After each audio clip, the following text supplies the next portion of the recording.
शुरू करता हूँ अल्लाह ताला के नाम से जो बड़ा मेहरबान निहायत रहम वाला है। हज़रत जाबिर से रवायत है कि नबी से जादू, मंत्र, सिफली अमल को सिफली इल्म से दूर करने के मुतालिक पूछा गया तो आपने फरमाया वो शैतानी अमल है। रवा अबू दाविद। हज़रत अबू हुरैरा बयान करते हैं रसूलुल्लाह ने फरमाया अल्लाह ने जो बीमारी उतारी है तो उसकी शिफा भी उतारी है। रवा अल बुखारी।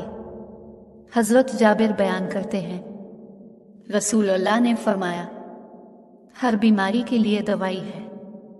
जब दवाई बीमारी के मुवाफिक हो जाती है तो मरीज अल्लाह के हुक्म से सेहतयाब हो जाता है। रवा मुस्लिम।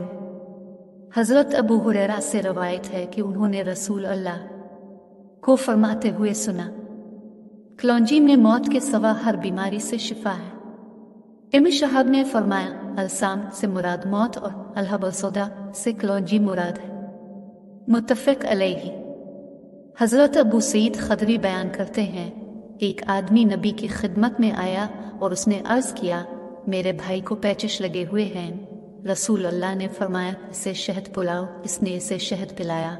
वो फिर आया और अर्ज़ किया मैंने इसे शहद पिलाया मगर इससे पैचिश और भी ज़्यादा हो गए हैं। अपने 3 मरतबा उसे ऐसे ही फरमाया।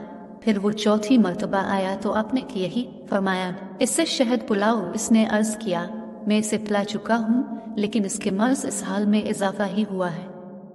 रसूल अल्लाह ने फरमाया अल्लाह का फरमान सच्चा है जबकि तेरे भाई के पेट की गलती है। इसने फिर पिलाया तो वो सेहतयाब हो गया। मुत्तफ़िक़ अलैहि। हज़रत आयशा और राफ़े बिन खज सल्लल्लाहु अलैहि वसल्लम नबी से रवायत करते हैं आपने फरमाया बुखार जहन्नम की भाप से है, तुम उसे पानी के साथ ठंडा करो। मुत्तफ़िक़ अलैहि।